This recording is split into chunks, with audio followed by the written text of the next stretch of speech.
Hello hey guys, আসসালামু আলাইকুম ওয়া রাহমাতুল্লাহ। কেমন আছেন সবাই? আশা করছি অনেক অনেক ভালো আছেন। বন্ধুরা, আপনাদের সবাইকে আরো একবার আমন্ত্রণ জানাচ্ছি চ্যানেলের ব্র্যান্ড নিউ আরও একটি ভিডিওতে। বন্ধুরা, ভিভো Y22 এই ফোনটির ফুল রিভিউ নিয়ে আমাদের এই চ্যানেলে বেশ কিছুদিন আগে একটা ভিডিও দিয়েছিলাম। তো বন্ধুরা, ইতিমধ্যে অনেকে জানতে চেয়েছেন এই ফোনটি বাংলাদেশ মার্কেটে কবে নাগাদ লঞ্চ হবে এবং বাংলাদেশ মার্কেটে কেমন প্রাইস পয়েন্টে লঞ্চ হবে। তো বন্ধুরা, আপনাদেরও যাদের মনে এমন প্রশ্ন ঘুরপাক খাচ্ছে তাদেরকে জানাচ্ছি এই ফোনটি অলরেডি বাংলাদেশ মার্কেটে লঞ্চ হয়ে গেছে। তো বন্ধুরা, এখন প্রশ্ন হচ্ছে এই ফোনটি কোন কোন শপে পাওয়া যাচ্ছে এবং কেমন প্রাইস পয়েন্টে পাওয়া যাচ্ছে। সো বন্ধুরা, আমি আপনাদেরকে আজকে এমন একটা শপের সাথে পরিচয় করে দেব যে শপ থেকে এই ভিভো Y22 ফোনটি কিনলে সাথে পেয়ে যাবেন বেশ কিছু গিফট হ্যাম্পার, যেমন হতে পারে একটি বড়সড় সাউন্ড স্পিকার, একটি ব্লুটুথ স্পিকার, সনি এক্সট্রা বাজের একটি হেডফোন, একটি স্মার্ট ওয়াচ, হতে পারে ভিভো কুল ব্যাকপ্যাকের মতো এরকম আরও অনেক গিফট হ্যাম্পার। তো বন্ধুরা, এই ফোনটি কিনলে এর মধ্যে যে কোনো একটা গিফট অবশ্যই আপনি পেয়ে যাবেন। তো বন্ধুরা, এই শপের ফুল অ্যাড্রেস এবং ফোন নাম্বার আমার এই ভিডিওর শেষে জানিয়ে দেব। তবে তার আগে চলুন এই ফোনের ফিচার সম্পর্কে একটু জেনে নেই। প্রথমে যদি ফোনটির ডিজাইন এবং বিল্ড কোয়ালিটি নিয়ে কথা বলি, তাহলে এই ফোনের ব্যাক সাইডে এবং ফ্রেমে থাকছে প্লাস্টিক, আর ব্যাক প্যানেলটি একেবারে ফ্ল্যাট রাখা হয়েছে, দেখতে অনেকটা আইফোনের মতো মনে হয়। বন্ধুরা, ফোনটির ব্যাক সাইডে রয়েছে দুটি ক্যামেরা এবং একেবারে নিচের দিকে রয়েছে ভিভো ব্র্যান্ডিং। বন্ধুরা, ফোনটি থিকনেস করা হয়েছে 8.4 মিলিমিটার এবং ওজন করা হয়েছে 190 গ্রাম। এই কারণে আপনারা ফোনটি খুবই স্বাচ্ছন্দ্যে ব্যবহার করতে পারবেন। বন্ধুরা, এই ফোনটির সবচেয়ে ভালো ব্যাপার হচ্ছে এই ফোনে থাকছে IP5X dust and IPX4 water resistance, যাতে আপনার ফোনে হালকা পানির ফোঁটা এবং ধূলিকণা প্রবেশ করতে পারবে না। ভিভো Y22 বাজেট ফোন অনুযায়ী খুবই ভালো একটা ফিচার অ্যাড করেছে।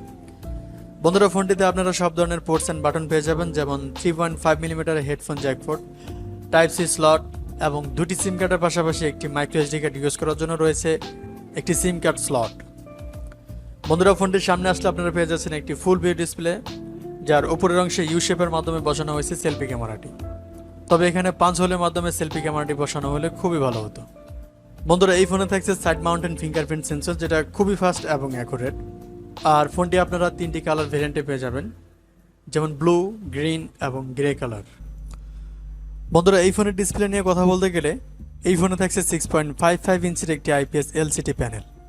তবে এই ডিসপ্লেটি HD প্লাসের একটি ডিসপ্লে, যার রেজুলেশন 720x1612 পিক্সেল এবং আরও থাকছে 270 PPI ডেন্সিটি। বন্ধুরা, এই ডিসপ্লেটির একটি খারাপ দিক হচ্ছে এই ডিসপ্লেতে রয়েছে 60 হার্জের রিফ্রেশ রেট এবং ডিসপ্লেটি HD প্লাসের ডিসপ্লে। এই ফোনের বাজেট বিবেচনায় হায়ার রিফ্রেশ রেট এবং ফুল HD প্লাসের ডিসপ্লে হওয়া উচিত ছিল। তবে বন্ধুরা, HD প্লাসের ডিসপ্লে হলেও ডিসপ্লেটি একেবারেই খারাপ না। ডিসপ্লেতে কন্টেন্ট প্লে করলে কিছুটা শার্পনেসের ঘাটতি লক্ষ্য করবেন। আর বন্ধুরা, ডিসপ্লেতে স্বল্প ব্রাইটনেস হওয়ার কারণে সরাসরি রোদের আলোতে ব্যবহার করা যাবে না। তবে আমার মতে ভিভো এই ফোনের ডিসপ্লে সেকশনে আরেকটু ভালো কাজ করা উচিত ছিল। যাই হোক বন্ধুরা, এবার যদি ফোনের সফটওয়্যার এবং পারফরমেন্স নিয়ে কথা বলি, তাহলে এই ফোনে থাকছে Android 12, যার ব্যাকএন্ডে থাকছে Phantas OS 12। আর ফোনটিতে চিপসেট হিসেবে থাকছে MediaTek Helio G85, যা একটি 4G চিপসেট। এই চিপসেটটি মূলত 12 ন্যানোমিটারের আর্কিটেকচারে তৈরি করা একটি অক্টাকোর প্রসেসর এবং জিপিইউ হিসেবে থাকছে Mali G52 MC2।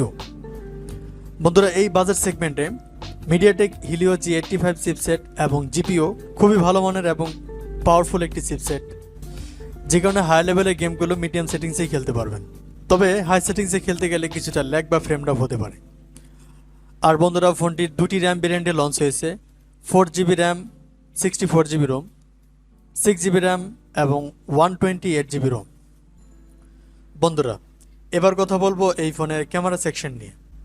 ফোনের ব্যাক সাইডে থাকছে দুটি ক্যামেরা, যার মেন সেন্সর হিসেবে থাকছে 50 মেগাপিক্সেলের একটি ওয়াইড সেন্সর, যা f1.8 অ্যাপারচার, এবং সেকেন্ডে থাকছে 2 মেগাপিক্সেলের একটি ম্যাক্রো সেন্সর, যা f2.4 অ্যাপারচার। এবং ব্যাক ক্যামেরার ফিচার হিসেবে আপনারা পেয়ে যাবেন ডুয়েল LED ফ্ল্যাশ এবং প্যানোরামা। বন্ধুরা, প্রাইস পয়েন্ট বিবেচনায় এই ফোনে একটি আলট্রা ওয়াইড সেন্সর থাকা উচিত ছিল। বন্ধুরা, ফোনটির সেলফি ক্যামেরা হিসেবে থাকছে 8 মেগাপিক্সেলের একটি সেলফি ক্যামেরা, যা f2.0 অ্যাপারচার। বন্ধুরা, ফোনটির ফটো কোয়ালিটি বলতে গেলে এই ফোনের মেন সেন্সর দিয়ে ফটো কোয়ালিটি ভালোই হবে। বন্ধুরা, এই ফোনে আরও থাকছে ওয়াইফাই, ব্লুটুথ এবং GPS, NFC-র মতো সব ধরনের ফিচার, এবং USB-তে থাকছে USB Type-C 2.0। বন্ধুরা, এবার কথা বলবো ফোনটির ব্যাটারি এবং চার্জার নিয়ে। বন্ধুরা এই ফোনে থাকছে 5000 mAh এর একটি ব্যাটারি এবং চার্জার হিসেবে থাকছে 18 ওয়াটের একটি চার্জার। ব্যাটারি 5000 mAh হওয়ার কারণে আপনারা অনায়াসে একদিনের ব্যাটারি ব্যাকআপ পেয়ে যাবেন। সো বন্ধুরা এই ফোনটি বাংলাদেশ মার্কেটে বেস ভ্যারিয়েন্টে প্রাইস রাখা হয়েছে 21,999 টাকা। সো বন্ধুরা এবার জানিয়ে দেবো এই শপটির ফুল অ্যাড্রেস। বন্ধুরা এই শপটির ফুল অ্যাড্রেস হচ্ছে ঢাকার পান্থপথ বসুন্ধরা সিটি কমপ্লেক্সের লেভেল 6 ব্লক ডি এবং শপ নাম্বার হচ্ছে 1। আর বন্ধুরা এই শপটির নাম হচ্ছে অ্যাক্সেসরিজ ওয়ার্ল্ড। আর বন্ধুরা এই শপের অ্যাড্রেস এবং ফোন নাম্বার আমার এই ভিডিও ডেসক্রিপশনেও পেয়ে যাবেন। সো বন্ধুরা আজকের ভিডিও এই পর্যন্তই, দেখা হবে পরবর্তী কোনো ভিডিওতে, সে পর্যন্ত ভালো থাকবেন। আর বন্ধুরা ভিডিওটি যদি ভালো লাগে অবশ্যই একটি লাইক করুন, আর চ্যানেলে নতুন হয়ে থাকলে চ্যানেলটি অবশ্যই সাবস্ক্রাইব করে পাশে থাকা বেল আইকনটি বাজিয়ে দিন। আসসালামু আলাইকুম ওয়া রাহমাতুল্লাহ। আল্লাহ হাফেজ।